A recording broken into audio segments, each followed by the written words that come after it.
I'm George Kelley, Education Director at Congregation Beth-El here in Indianapolis. We are more than halfway through the month of Elul, a month in preparation of the coming High Holy Days, a month for looking back on the past year, where we fell short, where we could be better, and a month to look forward to make up for the year that was. There's a lot of new things in the fall. Our youth go back to school and have new opportunities and challenges. They have growths of friendships and learn more about the understanding of their role in the world. And throughout the month of Elul, every day except for Shabbat, we blow the shofar. The shofar reminds us of the coming new year. But why? Why should we blow the shofar so many times before the holiday? Well, let me tell you a story. In the village of Kelley, in Poland, the wise people of Kelley were always looking for new science to make their home a better place. And when they learned that Yussel was visiting his cousin in Warsaw, they said to Yussel, "Yussel, when you're there, look for new science that you can bring to help our fair village." Yussel felt this was a huge responsibility, but he made the trip to Warsaw. His cousin showed him the great museum, showed him how they built the great bridge over the river, and showed him all the new ways that they keep their food healthy. And Yussel went to bed that night with all those ideas whirling in his head. What of all this science will really help Kelley? Well, late that night, Yussel was woken up by the sound of drums. He got up, and just as he got into the living room, his cousin was running out the door, and he said, "Cousin, why are you running out the door? And what are these drums about?" And his cousin said, "There's a fire in the village, we must go." And he ran off.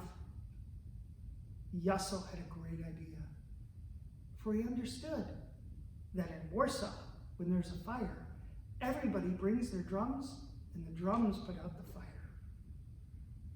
So not long later after that, he went back to Kelley. The entire village gathered to hear Yussel speak. And he said, "My friends, in Warsaw, when a house is on fire, they all gather together with their drums, and the beating of the drums puts out the fire." Well, that was amazing. Everyone in town made or bought a drum of various kinds and were ready.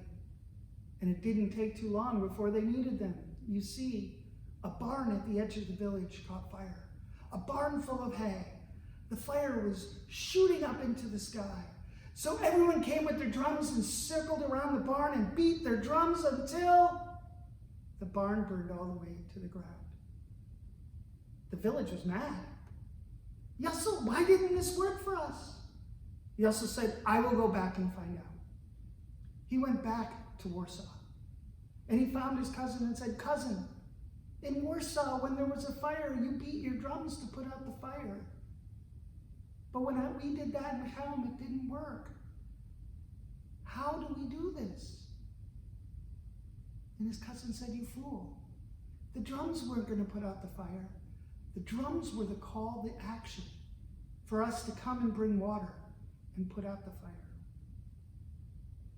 Like the drums in the story, the sound of the shofar does not magically change anything. While it is a mitzvah to hear the sound of the shofar wakes us up. It wakes us up to make the world a better place.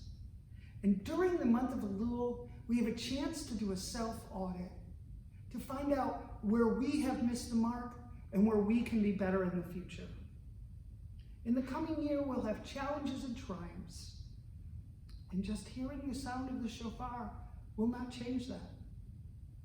The sound of the shofar is a call to action, and we must all answer the call.